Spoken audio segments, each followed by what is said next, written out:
وہی بات ہے حضور کی خیرات جاری و ساری ہے، جس کی ڈوریاں پکی ہوتی ہیں اس کو خیرات ملتی رہتی۔ امام الانبیاء کے غلاموں، علامہ اقبال کے نوکر کا بیان ہے، اور یہ بات مجھے سب سے پہلے حضرت مولانا عبدالستار خان نیازی رحمۃ اللہ علیہ نے بتائی تھی کہ آپ فرماتے ہیں کہ ہم اقبال کے نوکر سے خود ملے تھے۔ یہ علامہ مولانا عبدالستار خان نیازی رحمۃ اللہ علیہ، یہ علامہ اقبال قائد اعظم محمد علی جناح کے ورکروں میں سے تھے، مسلم لیگ کے ورکروں میں سے تھے، تاریخ پاکستان میں ان کی بڑی خدمات تھی۔ تو وہ فرماتے ہیں کہ میں نے اقبال کے نوکر سے پوچھا کہ کوئی بات سناؤ جو آنکھوں سے دیکھی ہو۔ اقبال کا نوکر کہنے لگا کہ میں سویا ہوا تھا اپنے کمرے میں، رات کے 2, 3 یا 4 بجے کا وقت ہوگا، علامہ اقبال نے مجھے آ کے جگایا اور مجھے فرمانے لگے کہ میرے ایک معزز مہمان آئے ہیں، تو اٹھو ان کے لیے کہیں سے تازہ لسی بنوا کے لاؤ۔ کہتے ہیں میں اٹھا، میں حیران ہوا، اس وقت مہمان آئے ہیں اور لسی پینا چاہتے ہیں، یہ بڑی عجیب بات تھی، اس وقت لسی کہاں سے ملے گی؟ کہتے ہیں میں کچن کی طرف گیا، میں نے کہا برتن لے کے جاتا ہوں، نکلتا ہوں، دیکھتے ہیں کہاں سے ملتی۔ تو اقبال نے کہا برتن میں خود دھوں گا۔ اقبال نے برتن خود دھویا اپنے ہاتھوں سے اور مجھے کہا کہ جاؤ کہیں سے لسی لے کے آؤ۔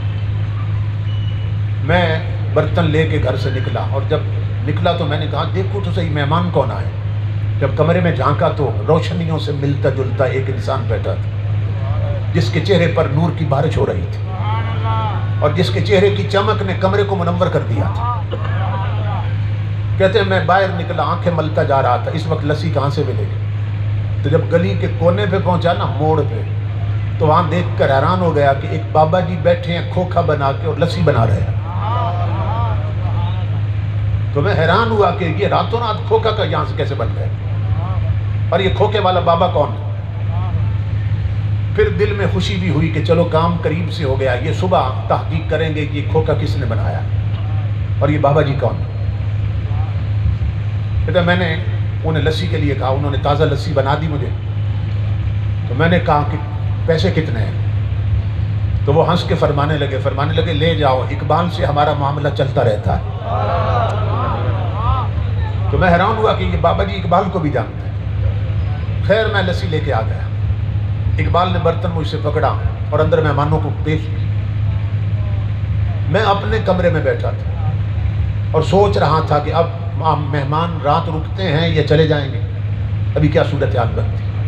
تو میں نے محسوس کیا کہ مہمان اٹھے ہیں واپس جانے کے لیے، اقبال کے سینے لگے، اقبال کا ماتھا چوما انہوں نے اور دروازے سے نکلے۔ میں نے اقبال کو آواز دی، میں نے کہا علامہ صاحب میں دروازے کنڈی لگا دیتا ہوں، آپ آرام فرمائیں۔ کنڈی لگانے کی بجائے میں گلی میں چلا گیا۔ میں نے کہا دیکھو تو صحیح مہمان اس وقت آئے تھے، یہ کون ہے، کدھر جاتے ہیں؟ تو اقبال کا نوکر کہتا ہے میں نے جب دیکھا تو اللہ کی عزت کی قسم انہوں نے ایک قدم اٹھایا اقبال کے دروازے سے اور دوسرا قدم گلی کے آخری کونے میں رکھ دیا اور غائب ہو گئے۔ میں پیچھے بھاگا، میں نے کہا یہ اتنا لمبا قدم جسمانی نہیں ہو سکتا، یہ کوئی روحانی قدم اٹھا۔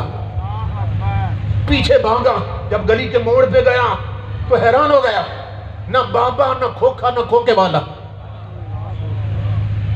مہمان بھی غائب، کھوکھا بھی غائب، بابا بھی غائب۔ میں پلٹ کے آیا، میں اقبال کے قدموں پہ گرا۔ میں نے کہا قلندر لاہوری خدا کے لیے مجھے بتا یہ آنے والے بزرگ کون تھے اور وہ کھوکھے والے بابا جی کون تھے؟ اقبال نے کہا نہ چھیڑ ملنگا، جب اپنا کام کرو۔ میں نے کہا میری زندگی گزری ہے خدمت میں، خدا کے لیے مجھے بتائیں کون تھے؟ اقبال نے کہا میرے ساتھ ایک وعدہ کرو تو بتا دیتا ہوں، میری زندگی میں یہ راز فاش نہیں کرو گے۔ میں نے کہا علامہ صاحب میں وعدہ کرتا ہوں۔ اقبال نے کہا سن اللہ کی عزت کی قسم، آنے والے غریب نواز تھے، کھوکھے والے داتا علی حجویری تھے۔ اسی پر اقبال کہتا ہے فنا کیسی بقا کیسی جب اس کے آشنا ٹھہرے، کبھی اس گھر میں آ نکلے کبھی اس گھر میں جا ٹھہرے۔ جو اللہ والے بن جائیں، اللہ سے لو لگا لے، حضور کے غلام بن جائیں، موت بھی انہیں مار نہیں سکتی، ان کی قبریں بھی زندہ رہتی ہیں۔ میں اپنے بھائیوں کا شکر گزار ہوں جنہوں نے اس عظیم الشان مجلس میں حاضری کا حکم دیا۔